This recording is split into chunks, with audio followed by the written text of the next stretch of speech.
Bismillahirrahmanirrahim. Innal hamdalillah nahmaduhu wa nasta'inuhu wa nastaghfiruh wa na'udzu billahi min syururi anfusina wa min sayyiati a'malina. May yahdihillahu fala mudhillalah wa may yudlil fala hadiyalah. Asyhadu an la ilaha illallah wa asyhadu anna Muhammadan abduhu wa rasuluh. Amma ba'd. Allah Ta'ala fil Qur'anil Karim, a'udzu billahi minasyaitonir rajim. Wa min kulli syai'in khalaqna zawjaini la'allakum tadhakkarun. Ibu-ibu yang berbahagia, alhamdulillah kita kembali menghadapkan pembuktian kita untuk taat kepada Allah dan Rasul-Nya dalam rangka melaksanakan kewajiban kita untuk terus berkhidmat dan melaksanakan apa yang kita terima sebagai perintah kehidupan, yaitu kewajiban menuntut ilmu, yang kita yakin betul dengan menuntut ilmu itu akan mengundang pada keberkahan, kebaikan, ketenangan, dan terselesaikannya macam-macam masalah kehidupan. Itu salah satu bentuk keberkahan hidup. Kita nggak dapat sesuatu yang konten dari belajar. Ayat yang tadi saya bacakan adalah surat Az-Zariyat ayat 49. Dan segala sesuatu kami ciptakan itu berpasang-pasangan, kata Allah. Min kulli syai'in khalaqna zawjain. Baik itu manusia atau makhluk lainnya, atau sifat atau keadaan, itu berpasang-pasangan supaya kamu mengingat kebesaran Allah. Artinya dengan Allah menciptakan siang dan malam, laki-laki dan perempuan, orang tua dan anak-anak, kehidupan, kematian, itu membuat kita terstimulus, terangsang untuk berpikir.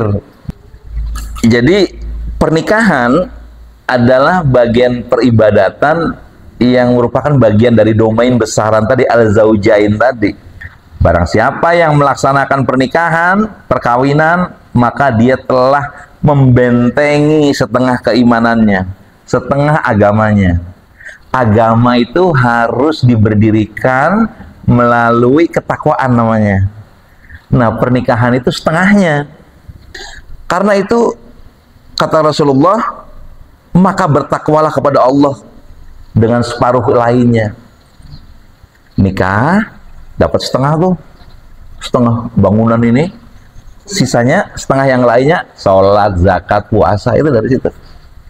Ya, jadi pahalanya urusan menikah itu besar sekali, ya. Nah, itulah dimana kita melakukan proses pendekatan kepada Allah melalui pernikahan, dan ini menjadi sarana untuk mendekatkan diri. Jadi ibu-ibu yang sudah nikah dan sudah beranak banyak gitu, jangan melewatkan begitu saja pernikahan kita sebagai sesuatu kejadian yang ya itu silah mekanisme sosial. Hari beli kawin kan belenak aja ya, dewekan, bukan semata-mata begitu. Pernikahan itu mekanisme sosial yang Allah sudah tulis blueprintnya sebelum kita lahir, bahkan itu ada konsekuensi surga nerakanya nantinya tuh. Makanya kita berkepentingan untuk membangun keluarga bahagia tiap kita itu, agar kita hidup tentram bersama pasangan kita, bersama keluarga kita. Karena Allah juga telah menjadikan di antara kita itu, yaitu suami istri, itu apa? Mahabbah, ya, rasa cinta, ya, dan kasih sayang. Makanya di situ Allah katakan, kalau kita ngerti ya, laki-laki perempuan, di situ Allah katakan, kunna libasul lakum wa antum libasul lahun libasul lahunna. Mereka itu para istri adalah pakaian bagimu, wahai suami, dan kamu pun laki-laki ini adalah pakaian bagi mereka. Tapi tahu nggak sih, ujung dari pernikahan kita itu harus diarahkan pada suatu apa ya?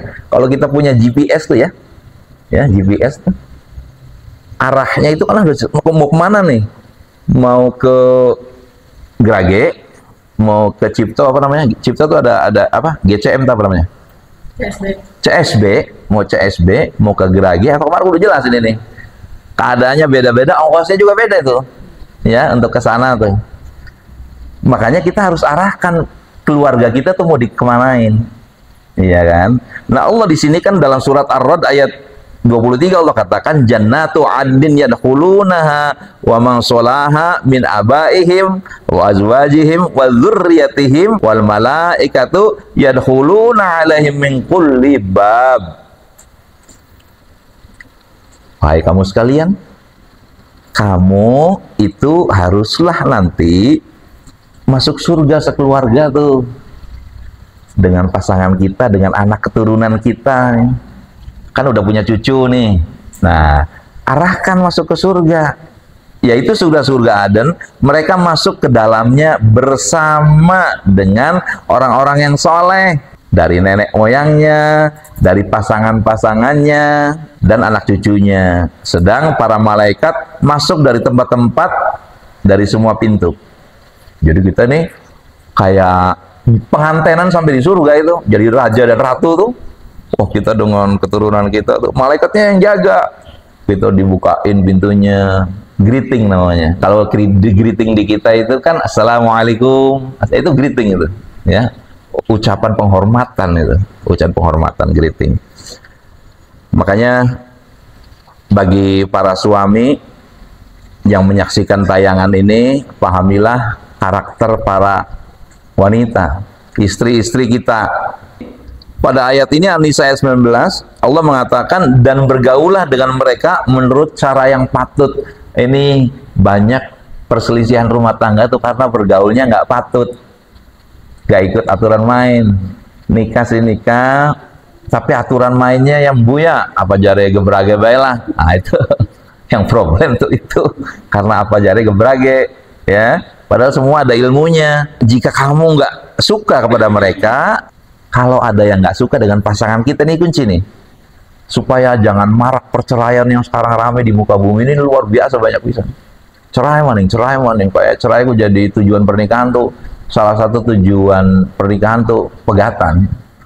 Apa tujuannya nok ira nikah? Ya pengennya si pegatan, cuma nggak diomongkan seolah-olah begitu loh. Banyak sekali, saking banyaknya, ngeri saya kalau melihat situasi ini, ya, menakutkan gitu. Maka bersabarlah, karena boleh jadi kamu tidak menyukai sesuatu, tapi Allah menjadikan kebaikan. Kita nggak suka, kitanya nggak suka pada pasangan kita. Padahal sih dibalik ketidaksukaan itu tuh nantinya kalau kita sabar ada kebaikan di balik, gitu. Atau sebaiknya kita suka, seneng kan doa hidupai duitku, store maning, oh ya boleh, sehari notiau, tahu notiau bu? Notiau, tahunya gopay bu, 500 kalau gopay 500, notiau orang juta ya. Iya kalau tiap hari notiau mau ya bu, kayaknya bu ya. Notiau maning, waduh.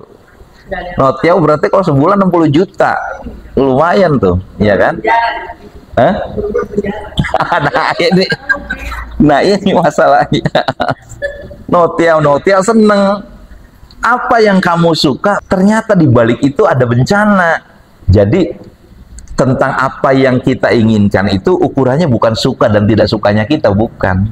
Orang beriman sih duduk asal duit, duduk asal seneng, tapi bener beli gitu di balik itu tuh. Dan kita diberi kemampuan untuk bersabar. Itu salah satu cara memandang urusan kebaikan dalam rumah tangga tuh apa sih? Jadi ukurannya bukan kebendaan atau materi. Kemudian hati-hati bahwa kehidupan kita, baik untuk pasangan yang sudah lama ataupun yang baru nikah, itu ada setan-setan dalam rumah tangga itu yang tugasnya memisahkan, merusak dan menghancurkan keharmonisan. Caranya bagaimana? Yaitu memasuki dalam gosok-gosok urusan pergaulan. Apa maksudnya pergaulan tuh? Supaya kita nggak sabaran, supaya kita itu selalu berorientasi pada urusan kenikmatan benda. Maksudnya kalau tidak tahan dalam kemiskinan gitu. Sebetulnya kalau orang Islam saya mau miskin mukanya nggak peduli, nggak masalah gitu loh. Tapi ketika miskin itu, apakah dia di dalam proses ketabahan dan kesabaran nggak? Ketika dia diberikan kelonggaran harta, apakah dia dalam keadaan menyelamatkan diri sebagai abdan syakuro nggak? Sebagai hamba yang bersyukur, tidak sombong, tidak congkak, belanja seperlunya, hemat, banyak sedekah gitu. Jangan jadi orang bakhil. Nah seperti itu. Kalau kita jadi orang bakhil, nanti setan juga akan memberikan upaya-upaya untuk mencari jalan bagaimana kita itu banyak problem. Akhirnya tuh banyak problem. Ibu-ibu yang berbahagia, pada pertemuan yang kemarin itu kan sudah disampaikan tentang perilaku laki-laki atau orang-orang, ada yang introvert ya, ada yang ekstrovert, anak kang wonge gampang ngomong, anak kang menengan baik, diajak ngomong angel gitu kan, macam-macam ya kemarin tuh. Nah itu tuh sebagai satu variabel yang nanti harus disikapi dengan ayat yang tadi tuh, sabar, harus sabar menghadapinya. Sampai-sampai kita dapati bisa jadi karena keadaan tertentu, suami kan tugas dasarnya memberi nafkah ya kepada istrinya ya, tapi bisa jadi istri yang memberi nafkah pada suami. Banyak nggak itu? Banyak ya, makin banyak. Gimana Bu? Jadi mestinya tulang rusuk, jadinya tulang punggungnya. Itu Bu, sekarang sebetulnya kita yang hidup sekarang ya, untuk bisa berpegang pada Islam tuh lebih berat. Karena dulu mah puguh, kalau laki-laki ya pencari nafkah. Sekarang tuh masalahnya laki-laki untuk cari nafkah tuh Bu, akses untuk mendapatkan posisinya sebagai pencari nafkah tuh angel. Nggak bisa Bu, angel. Bukannya malas, bukannya malas, bukan. Jago jahit, jago ngebengkel, jago servis, S2 aja, S2 hukum, ngojek masa. Asli loh ini, S2. Saya kerjaannya sehari-hari tuh marketing pasteler, marketing tuh apa, pemasarannya. Beli digaji gak, soalnya pasteler udah kayak dia sih. Berarti kan ngasih ke istri. Bosnya rapi ya, ya sekarang sabar.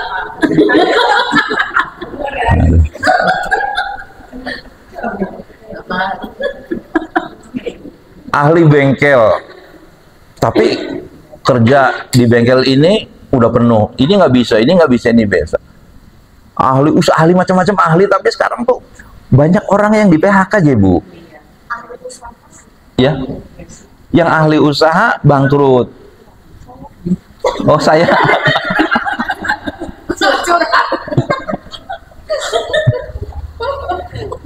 Itu Bu, ujian-ujian rumah tangga, tekanan ekonomi. Janganlah sampai kita kehilangan iman, karena itu kekayaan satu-satunya hari ini di Indonesia. Setiap orang sih susah Bu sekarang nih, semua industri tekstil banyak yang di rumah kan sekarang. Kemarin Sritex ya di Jawa Tengah tuh, Sritex kurang apa? Apa?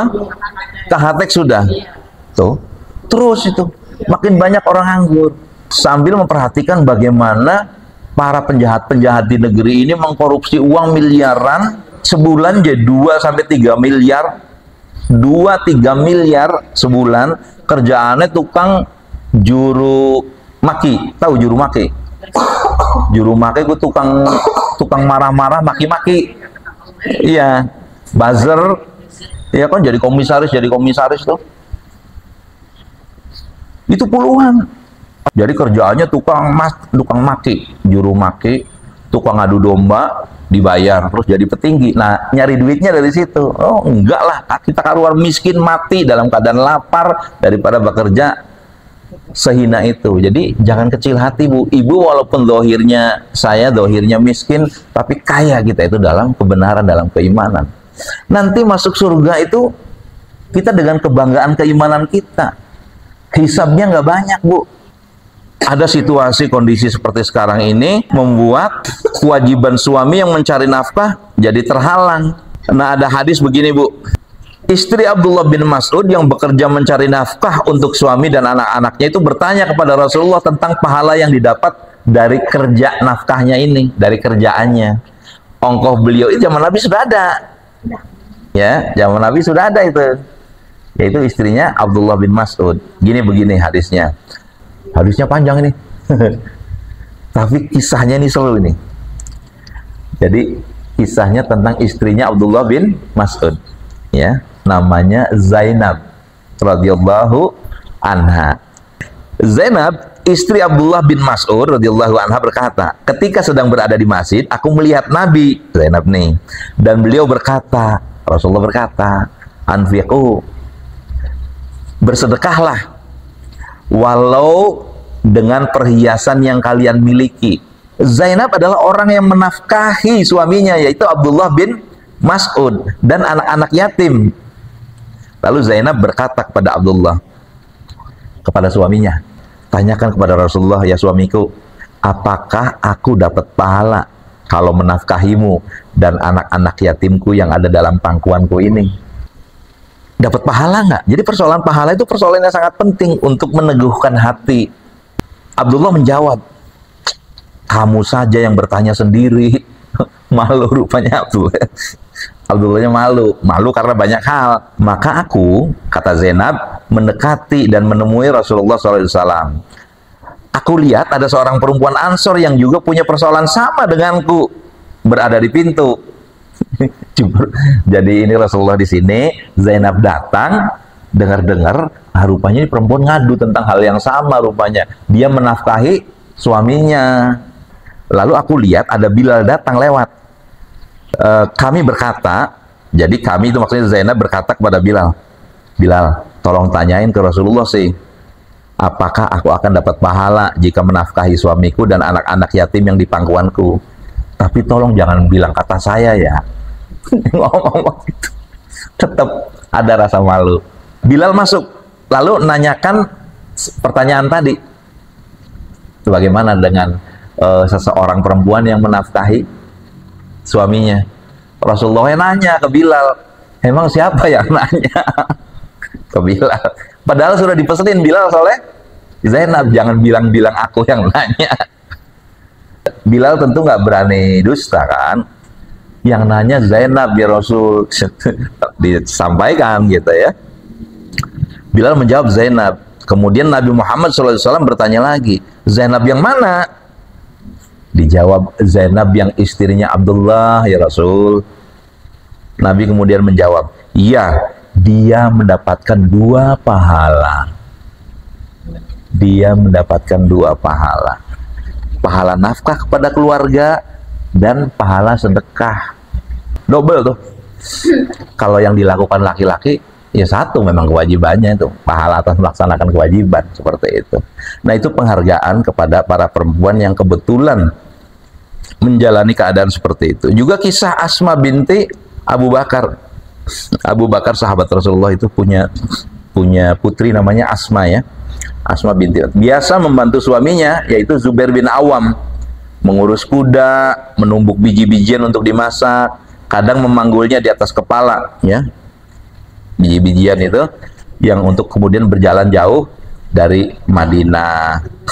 Sekarang dengan keadaan-keadaan ekonomi yang sulit ini ya, ayolah jangan makin memperkeruh dan mempersulit kehidupan kita dengan cara menjauhkan pola kehidupan kita dari ajaran Islam dalam berumah tangga tuh. Ikuti, nanti makin susah kehidupan kita. Jangan sampai memudahkan dirilah masuk dalam lembah perceraian. Ibu pernah tahu istilah nusyus belum? Pernah dengar? Banyak hal-hal yang harus kita tahu tentang apa nusyus, apa ila, terus ada lagi zihar, ya, ada lagi syiqaq. Itu tuh persoalan konflik rumah tangga, Bu, yang ada dalam Al-Quran.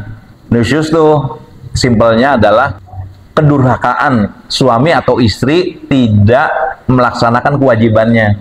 Itu namanya nusyus. Umumnya dialamatkan ke perempuan umumnya yang tidak melaksanakan kewajibannya, gitu ya. Suaminya sudah melaksanakan, istrinya tidak, gitu tuh ya. Kewajiban-kewajiban seorang istri, gitu tuh. Atau suami yang meninggalkan kewajiban. Nah, kalau ila, ya, ila yaitu suami yang dalam keadaan marah bersumpah tidak akan menggauli istrinya lagi. Saya tidak akan menggauli kamu lagi. Kan suami kalau lagi marah tuh suka begitu. Ya, ada keadaan-keadaan seperti itu. Saya tidak akan menggauli kamu lagi. Atau zihar. Kalau zihar, seorang suami dia itu tidak mau menggauli istrinya dengan mengatakan kamu itu mirip punggung ibuku. Wis, kita sih nggak bakal mau. Kamu itu seolah ibu gitu. Jadi itu suami yang durhaka itu tuh. Nah, kemudian sekarang yang banyak dilakukan itu adalah terjadi di masyarakat adalah perceraian yang disebut khulu, ya, permintaan cerainya dari pihak istri dengan tebusan kalau khulu tuh, ya, kalau khulu. Ada lagi li'an. Ada yang tahu li'an di sini?